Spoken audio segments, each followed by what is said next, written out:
sawit mengalami kerugian hasil 20 bilion ringgit akibat dasar yang mengekang pengambilan pekerja, terutama pekerja asing. Dengan dasar pemutihan yang baru, masalah ini hampir selesai tanpa melibatkan ejen pekerja asing yang mengambil laba yang tinggi. Ini satu usaha yang dibanggakan, terutama Kementerian Sumber Manusia dan Kementerian Dalam Negeri terpaksa bertempur dengan satu sistem yang rosak.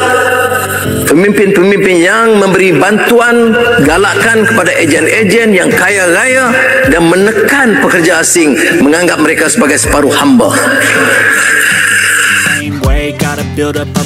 Saya bangga kerana melalui perlepasan pemutihan ini, lebih 200,000 pekerja diambil tanpa membayar ejen.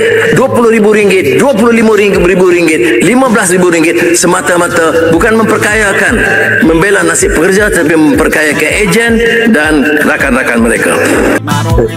Saya setuju bahawa peladangan ini sangat penting untuk menjadi sebagai sebuah daripada komoditi ekspor, iaitu kelapa sawit kepada negara. Dia dari soal peladangan ini, yang paling penting untuk kita meningkatkan pengeluaran kita. Kita tidak boleh berdepan dengan masalah tidak ada cukup pekerja. Dalam industri ini, setakat hari ini feedback yang kementerian dapat bahawa sektor peladangan kelapa sawit ini kita kekurangan hampir 40,000 pekerja. Jadi untuk bertahun yang berhormat, 40,000 pekerja ini adalah, kalau kita translate dia dalam economic value, kalau 40,000 pekerja ini, yang kalau dia boleh harvest 1 metric ton per day untuk 260 hari setahun, kita kehilangan 7.9 bilion nilai ekspor kita.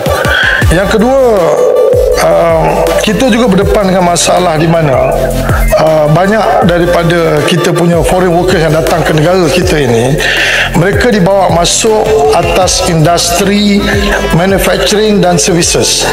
Jadi bila dia masuk kat sini, sehingga kan statistik yang kita dapat bahawa dia terlebih 165,000, perkilangan perkhidmatan 27,000, dan mereka ini sepatutnya kalau kita boleh mobilize dia masuk dalam ladang, that will be good untuk membantu kekurangan pekerja ladang. Tapi masalah dia ialah mereka dibawa masuk atas tiket manufacturing dan juga service sector, maka mereka tak nak bekerja ke ladang sebab waktu dipanggil masuk tu dia based on manufacturing. Sebab itu yang kita berdepan hari ini, dan KDN, saya dipahamkan KDN dan juga KSM telah stop kota untuk membawa pekerja asing ni, dan kita cuba meyakinkan sebahagian daripada mereka untuk masuk dalam sektor ladang.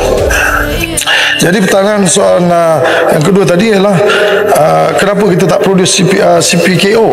Sebenarnya CPKO ni adalah by-product kepada proses CPO. The more you produce CPO, the more you get CPKO. Kita juga produsen kelapa sawit terbesar antara Indonesia dan Malaysia. Mungkin kita produksi 80% produksi dunia. Jadi dan ternyata kelapa sawit menjadi sangat-sangat komoditas yang sangat penting. Setiap saya ke negara tertentu, mereka selalu mengatakan perlu kelapa sawit. Mesir, India, Pakistan, semua. Jadi saya kira bisa berbuat banyak yang baik, dan terima kasih sokongan dari Malaysia terus dalam hal-hal ini. Masa kita ikutnya Malaysia nih?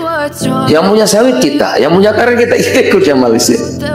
Kuala Lumpur lagi loh, banyakan kita sawitnya ikutnya ke sana tuh gimana? Dengan segala kewenangan yang dimiliki, kalau memungkinkan Juni itu sudah bisa terpampang di layar, ya kan? Bahwa kita punya patokan harga. Jadi nanti Malaysia balik, kita lihat Indonesia dulu kan gitu. Indonesia semakin mengukuhkan posisinya Sebagai eksportir minyak kelapa sawit, CTO terbesar di dunia mengungguli negara pesaingnya, yaitu Malaysia. Data terbaru menunjukkan bahwa ekspor CTO Indonesia terus meningkat, didorong oleh produktivitas perkebunan yang lebih tinggi, serta pasokan tenaga kerja yang memadai.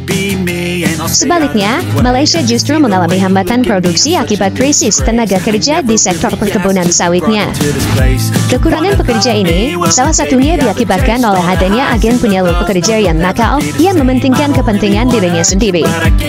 Seperti yang disampaikan oleh Perdana Menteri Malaysia, negeri jiran kehilangan pendapatan hingga puluhan triliun rupiah akibat permasalahan ini.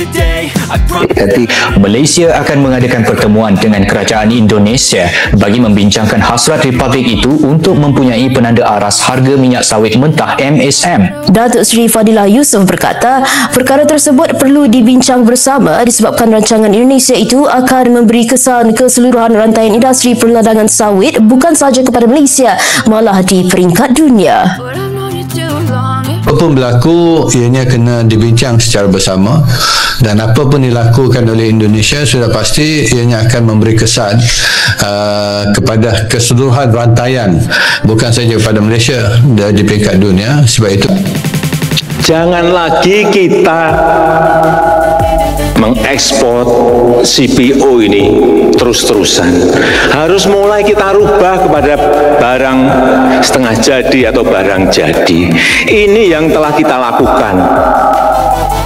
Karena kalau tidak, kita selalu dimain-mainin oleh pasar. Uni Eropa memunculkan isu tidak ramah lingkungan. Sebetulnya apa sih mereka ngomong seperti itu? Karena sawit ini bisa lebih murah dari minyak bunga matahari yang dihasilkan oleh mereka. Ini hanya perang bisnis antar negara, perang ekonomi antar negara, tapi dipakai alasan terus. Kayak nggak apa-apa, kamu nggak beli CPO kita, tidak apa-apa, karena sekarang kita telah menjadikan CPO kita, minyak kelapa sawit kita, menjadi B20 dan tahun ini sudah B30. Dengan kondisi seperti ini, Indonesia semakin diuntungkan sebagai pemasok utama minyak sawit dunia, sementara Malaysia harus mencari solusi agar tidak semakin tertinggal dalam persaingan global.